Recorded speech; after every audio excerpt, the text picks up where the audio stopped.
আপনারা কিভাবে এইরকম পিক্সেল এডিটিং করবেন, চলুন তাহলে আজকের মূল ভিডিওটি শুরু করানো যাক। ফার্স্টে প্লে স্টোরে যাবেন। প্লে স্টোরে যাওয়ার পরে নিচে সার্চ বারে ক্লিক করে এখানে আপনার হাইপিক নামে সার্চ করে এই অ্যাপসটি সিম্পলি ইনস্টল করবেন। ইনস্টল করার পর এখন সিম্পলি অ্যাপসটি ওপেন করবেন। ওপেন করার আগে বলতেছে ভাই, যারা এখনো আমার এই নতুন চ্যানেলটি সাবস্ক্রাইব করেননি তারপর অবশ্যই নতুন চ্যানেলটি সাবস্ক্রাইব করে পাশের বেল আইকন বাটনটি অবশ্যই অল প্রেস করে দেবেন। আর ভিডিওটি ভালো লাগে থাকলে অবশ্যই ভিডিওতে একটি লাইক করে দেবেন। এখন আপনারা যে পিকটি এডিটিং করবেন সেই পিকটি এখান থেকে সিলেক্টেড করে নেবেন। নেওয়া হয়ে গেলে এখানে আপনারা সিম্পলি অ্যাডজাস্টে ক্লিক করবেন।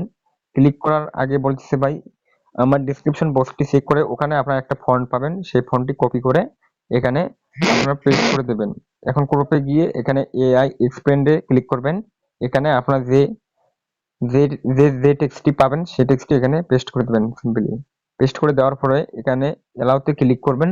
ক্লিক করে জেনারেটরে ক্লিক করবেন। কিছুক্ষণ সময় নেবে। এই সময়টি নেওয়ার পরে আপনাদের পিকচারটি সিম্পল ভাবে এডিটিং হয়ে যাবে।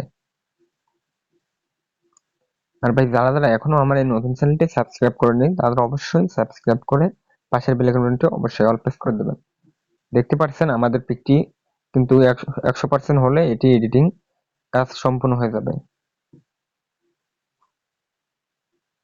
দেখতে পাচ্ছেন কত সুন্দর লুক দেখা যাচ্ছে। এভাবে আপনার নিচে আরো দেখতে পাচ্ছেন 3টি মডেলের দেওয়া আছে। বাকিগুলো দেখতে পারেন, আপনাদের যেটা পছন্দ হয় আপনারা সেটা এডিটিং করে নেবেন। আমি এটি সিলেক্টেড করে এখান থেকে অ্যাপ্লাই ক্লিক করবেন। ক্লিক করার পরে আপনাদের যদি ক্রপ করতে চান সেক্ষেত্রে ক্রপ করে এখানে টিক চিহ্নে ক্লিক করবেন।